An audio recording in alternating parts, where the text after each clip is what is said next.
Souvent, quand tu prends les décisions à l'emploi infini, tu prends les décisions chaque fois, rapidement et dans l'embrouille, tu finis par tomber dans toi-même ton propre piège. Et c'est le cas du Québec et du Canada en général, concernant les résidents temporaires et les étudiants internationaux en général.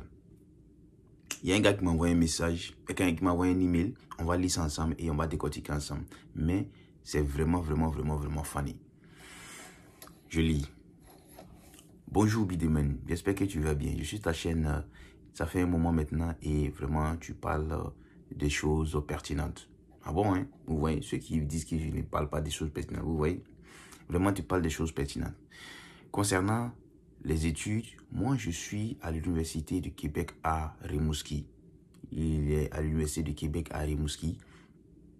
Et les décisions prises par le gouvernement du Québec a déjà des répercussions sur les universités. Par exemple, cette session d'hiver, l'Université du Québec à Rimouski a reçu moins de 40% des étudiants internationaux venant d'ailleurs, comparé à la session d'automne 2024 et à la session d'hiver 2024. Pour la session d'automne 2025, les prévisions disent que il y aura environ 50% de réduction concernant les étudiants internationaux.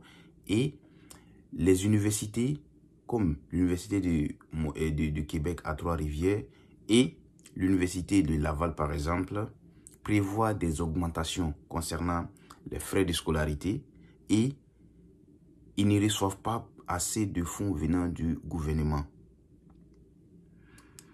Donc, dis à ta communauté de se préparer en conséquence car ça va beaucoup serrer.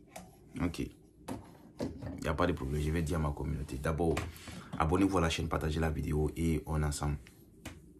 Vous savez, comme je l'ai dit au début, quand tu prends les décisions rapidement, selon la situation que tu vois et tu ne fais pas un peu, tu t'assois pas un peu pour regarder quelles seront les conséquences là. C'est ça qui arrive.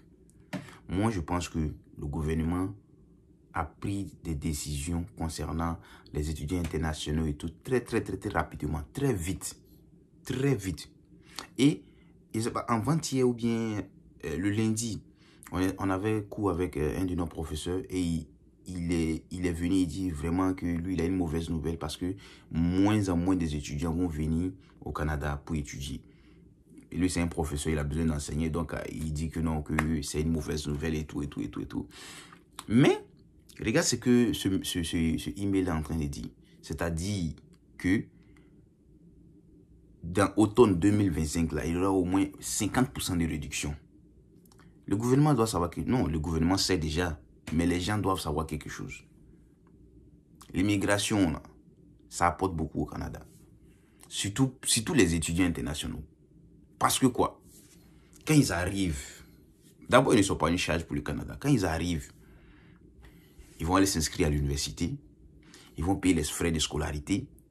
Ils vont louer des maisons. Ils vont acheter des voitures. Ils vont faire des temps. Ils vont prendre des assurances. Ils vont faire tout.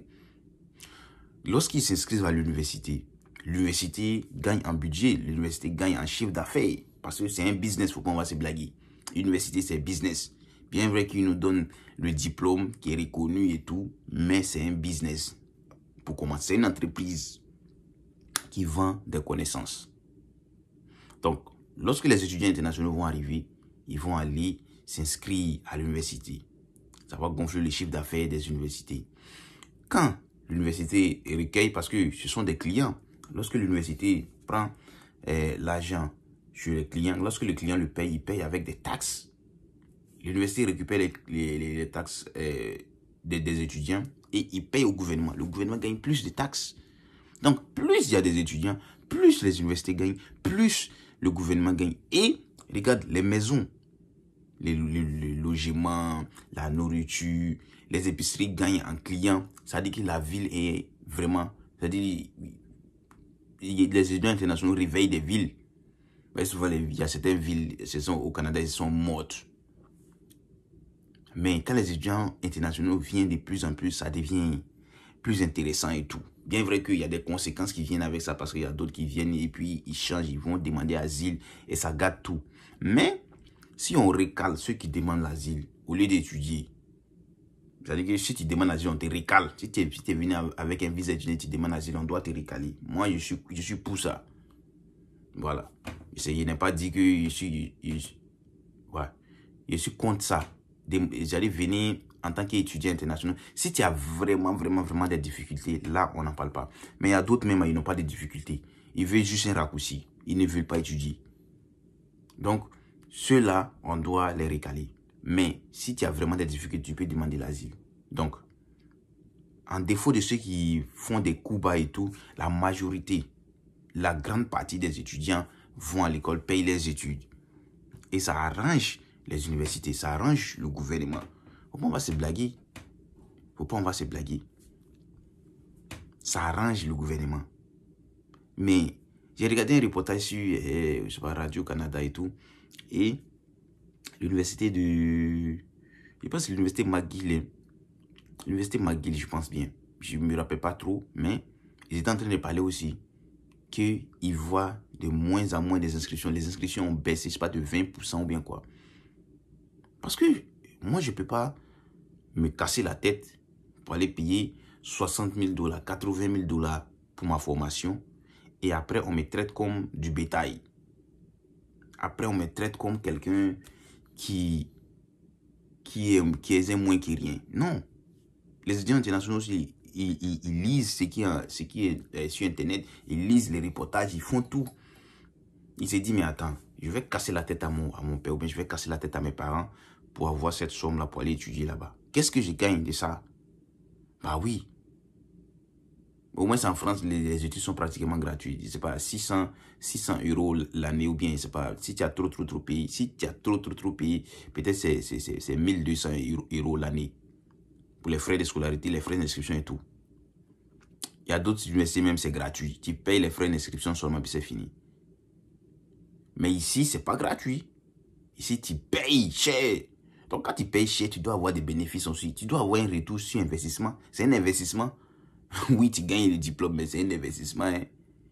C'est un investissement de grand envergure. Donc, les gars, calmez-vous. Moi, je pense que d'ici la fin de 2025, là, ils vont revoir les lois qu'ils ont mis à l'emploi fini. Là. Ils vont revoir ça parce que ça n'arrange pas le gouvernement, ça n'arrange pas les universités. Et si les universités ne fonctionnent pas, ça devient compliqué. Moins de taxes, moins de gens qui vont bénéficier de leurs investissements sur le logement et tout. Et ça devient compliqué. Voilà. Donc, c'était l'information d'aujourd'hui. Merci d'avoir regardé cette vidéo. J'espère que vous avez appris quelque chose de cette vidéo-là. N'oubliez pas de vous abonner à la chaîne, partager la vidéo et on est ensemble. Je viens de me réveiller, ça cause ça, j'ai une voix grave comme ça. Mais ça fait sexy un peu là, tu vois. Voilà, quand tu as une voix un peu, tu vois, strong man. Peace out.